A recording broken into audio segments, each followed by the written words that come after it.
Welcome back to Bruins Game Reactions. Boston Bruins win 4-0 over the Tampa Bay Lightning. 3-0 if you take away the empty net goal. But before we get into that, obviously, day after the trade deadline, tough conversations need to be had, and tough conversations have been had. Obviously, the Bruins were the most active team for the trade deadline this season. Obviously not leading up into it, but on the day, they were the most active team. And it started off relatively early, with Trent Frederic and Max Jones going to the Edmonton Oilers. In exchange, the Boston Bruins received a 2025 second-round pick from St. Louis through Edmonton, a 2026 fourth-round pick from Edmonton, and defensive prospect Max Warner. Max Warner is just kind of more depth, really, and Boston did send out a couple depth defensemen. Not the worst thing in the world to replenish it just a little bit. And yeah, overall, I mean, I'm pretty happy with that trade. How some of these trades got what they got, I'm not sure. That Trent Frederic deal might be the second best trade that Boston made all day yesterday, though. Moving on to the next trade, the Boston Bruins sent Justin Brazeau to the Minnesota Wild in exchange for Marat Huznundinov. I really hope I'm saying that right. Jakub Lauko and a 2026 sixth-round pick, which originally belonged to Boston. Obviously, Jakub Lauko, you know what you're getting with him. Not going to complain with that. Marat Huznundinov. I really need to get a pronunciation on that. Younger Russian player. He was in this game today, and he was very quiet, but that was exactly what you needed him to be. Just come in, get set up, start figuring out how this team plays. Obviously, it's different than the Minnesota Wild play. And you know what? He came in, and he had a quiet night. Nothing happened defensively for him. Nothing happened offensively, really. Solid night, game one for him. 2026 sixth-round pick. Yeah, it's a sixth-round pick, whatever. Justin Brazeau was not being utilized to the best of the ability in Boston, at least. And I think he is really going to flourish in the Minnesota Wild organization. He's big. He's heavy. He's going to play like it on the ice. He's going to get the occasional goal. I've said all the things I've said about him in my previous video. And then the next trade was the Charlie Coyle trade, and this is the one that sent off quite a few red flags for a lot of Bruins fans that might have said, hey, this team's done for. The Colorado Avalanche received forward Charlie Coyle and a 2026 fifth-round pick from Boston. Charlie Coyle is well below what his pace normally is. He shouldn't be a first-line player. He shouldn't be a second-line player. He should be a third-line player, and that's what he's going to be in Colorado. If he wins a cup this year, good for him. It sucks that he couldn't get it done in Boston. He was a workhorse in 2019. Obviously helped the team set the record for most points and most wins in a season. Yeah.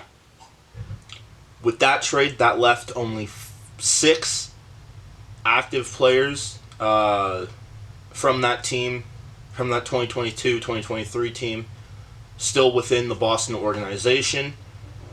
Obviously, reacquiring Jakub Lauko. He was just an extra, though, so depends on how you want to count that, 5 to 6. Boston, in return, gets forward Casey Middlestat, forward William Zellers, a prospect, and a 2025 second-round pick. Charlie Coyle getting roughly the same as Trent Frederick and Max Jones, a bit more, obviously, is shocking, really. Oh, as my cat scares me and decides to join me once again. Yeah, I mean, maybe you could have got a bit more for him, but this is probably one of the best trades. None of these trades are bad trades. If you take the fandom bias out of it, they're not horrible trades. This one is actually very good for Boston. Casey Middlestat, former Buffalo Sabres, so Bruins fans should know a fair bit about him. Obviously been with the Avs for the past couple seasons. Hasn't been great this season, but I think once he finds his role in this team, he's got a chance to flourish really well. William Zellers is currently playing junior in, I believe, the GOJHL. I hope that's right. He's got 50 points in 53 games, I think. Probably going to be an AHL player next season. Nothing really to write home about. He was a former third-round pick of just last season, actually. So to say that he is what he's going to be is far from the truth.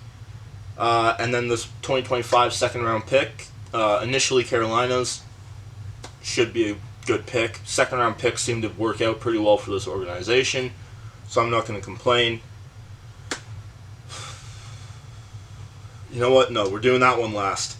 The Toronto Maple Leafs received defenseman Brandon Carlo in exchange for Fraser Minton, a 2026 first-round pick, originally Toronto's, and a 2025 fourth-round pick from Philadelphia, which Toronto had just acquired in the Scott Laughton deal.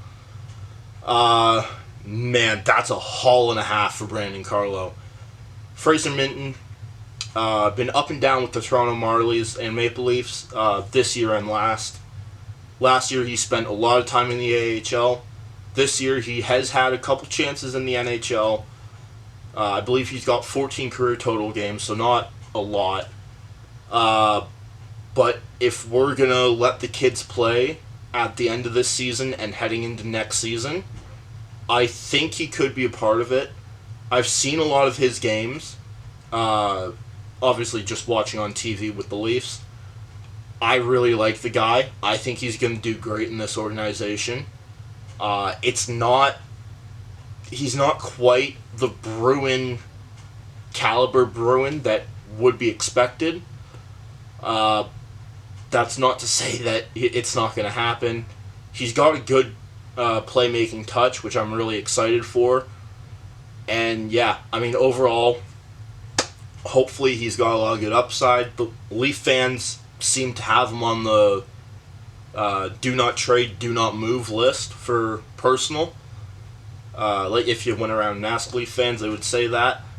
So this is obviously quite a big pickup. The first round pick is a first round pick, and the Bruins have quite a nice little history taking the Leafs first round picks. Actually, a lot of teams in this league have pretty good luck taking Leaf first round picks. Fourth round pick, probably going to be a depth guy, for being honest. Excited to see how that fourth round pick, or how that first round pick develops, though. And what are the Leafs getting in Brandon Carlo? They are getting a guy who is going to be a very good defenseman. He leads the team in penalty killing time. Obviously, Leafs have not been great with that. Boston has been worse with that. I don't believe that Brandon Carlo was that reason. I believe he was actually a very good penalty killer. I know I've given him a lot of grief in these videos. It sucks to see him go, but it was kind of time for a change. with Chris Tanev going down, the Leafs needed someone who could replace him. It's not great, but it is very, very good for the Toronto Maple Leafs. Overall, very nice trade. I'm not going to complain about that at all. Probably shouldn't have got Fraser Minton the first and the fourth, if I'm being honest. Maybe 2 seconds. Now, one thing to note, that first is top 5 protected. If the Leafs get a top 5 draft pick next season, it slides.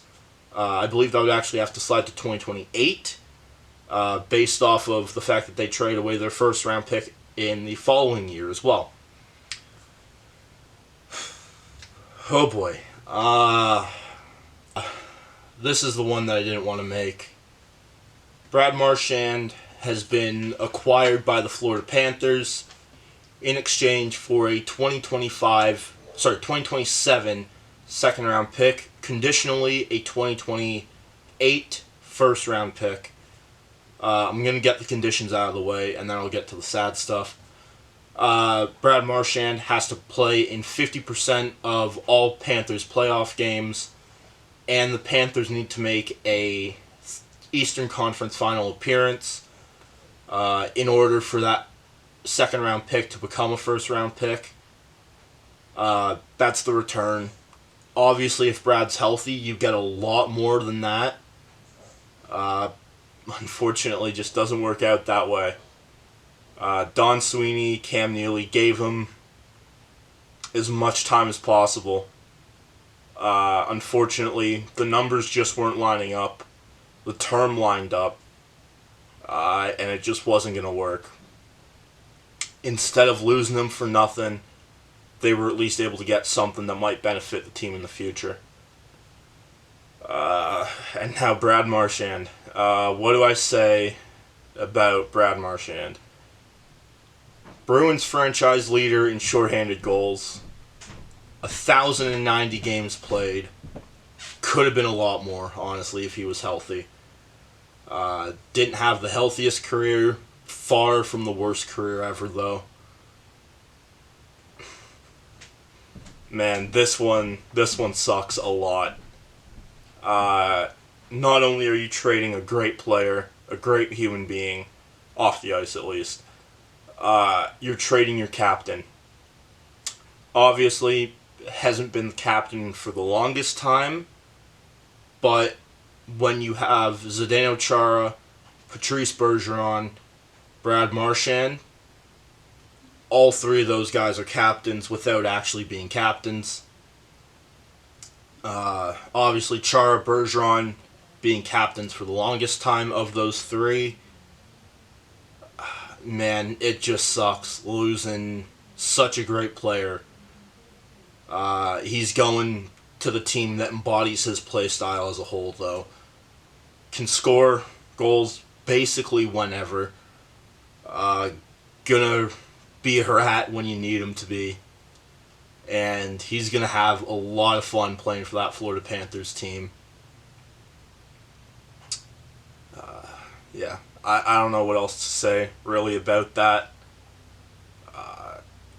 Thank you, Brad, if you're seeing this somehow, for everything that you've done for this organization, everything you've done for this team. I have enjoyed watching almost every game of your career. Obviously, I was 3 when he entered the league, so I can't remember all of them. But man, I remember the cup, and that's the important part. Yeah. So, a bit of a hard right turn, but let's get right into it. First period starts off a little slow. Cole Koepke gets us going halfway through the game. Getting back to the first period for a second, though, nothing happened. It was Boston kind of feeling themselves out here, trying to figure out how everyone's going to be playing together. And, I mean, Casey Middlestat looked really good in this game. Jakub Lauko was very under the radar, along with Murat. I'm not going to try to pronounce his last name anymore. I do not want to embarrass myself. Not like that, at least. But yeah, Mark Kaslik ended up fighting with Emil Lindbergh, or Lindbergh, I think, after he blew Morgan Geekie right up open ice. Hit was pretty clean, maybe a little high if you want to call it that. Mark Kaslik gets the extra 2, though. All 3 penalties get killed off by both teams. And yeah, that's how we head into first intermission, tied up at 0. I believe 11 shots combined in the first period. It was a bad first period, really. Puck was bouncing all over the ice this game. Quite a few people actually fell, which has kind of been a common theme as of late with Boston. But normally it's on home ice, not on the road. But players on both teams were falling. Was definitely a common theme in this one. Cole Koepke, though, as I mentioned, gets a start off on a great pickoff by Casey Middlestat on Nick Perbix. Tries to clear the zone, and kind of similar thing happened to Nikita Zadorov the other day. Tried to clear the zone. Obviously, Perbix's stick didn't break on him, but just kind of flubbed the shot, and Middlestat was right there, just inside the line, gets it turned over, and doesn't put a shot on net, passes it off to Cole Koepke. Koepke drives the net, puts it between Vasilevsky's legs, and nearly gets tapped in by Vinny Lettieri. Ends up getting tapped in by the defender. I want to say it was Kucherov that was there. Might have honestly been Perbix who was there just because he was the last guy back. It was honestly a really... It shouldn't have gone in. It was one of the ones that, that's a lucky goal. And unfortunately kind of was the story of the game for the Tampa Bay Lightning, getting a few unlucky goals in this one. So that gets us started off halfway through this game. Next 10 minutes, kind of dead once again. Chances for each team going back and forth. No one could really generate any long-term pressure. Not pressure with shots at least, but zone time pressure. Mark Kaslik, in the third period, finally gets Boston up by 2, 13 minutes in. And this goal, wow. I don't even know how to describe it. Mark Kaslik from the neutral zone puts a shot on net as Vasilevsky's trying to get back into the net after he rimmed it around the boards. Puck gets turned over in the neutral zone. Vasilevsky's assuming he's got the time to get back, and the puck kind of bounces from Patrick Brown over to Mark Kaslik, and Mark Kaslik has it and puts it on. Gets tipped by the defender in front, and it goes in. That's not a pretty goal. It's a goal, though, and it counts. Casey Middlestat did get a point on that goal. Honestly, he probably should have had a 3-point night. He did all the work on the first goal, just kind of gave it away to Cole Koepke, and then gets an assist on the last goal as well. That's kind of it. Game kind of settles down after that for a little bit. Then the Tampa Bay Lightning pull the goalie with more than 5.5 minutes left, and it bites them within the next 45 seconds, I think it was. Nikita Zadorov gets the puck deep in the defensive zone, and just kind of flips it on there, and ends up getting past the Lightning defenders and going in. You're never going to make up for that stick snapping against the Canes. Man, that's pretty good, though. I get it's an empty netter. You're not like, yeah, let's go Love getting those empty net cookies. But, I mean, that's got to feel a little good if you're Nikita Zadorov. I hope this team made it very clear to him that it wasn't his fault. Man, you hate to see stuff like that happen. At least he got something nice in this one. And then, yeah, just over 2 minutes to go, Cole Koepke ices this game, makes it 4-0 from David Pastrnak. Now has 20 of his past 21 games played, Pastrnak has a point. That one game being the one where he lost his 17-game streak. Since then, though, it's been 3 games with a point. Casey Middlestat did get an assist on this one as well. It was Pastrnak and Koepke, though. Beautiful feed by David Pastrnak. Cole Koepke has a rocket on him, apparently. I would love to see that get used more often, if that's something that he's got. I think now, Casey Middlestat was second-line center today. Elias Lindholm was third-line center. If that's how you're going to run it, I think you got to kind of spread out the ice time evenly. Obviously, you want Pastrnak to be out there playing 18, 19, maybe even 20 minutes a night.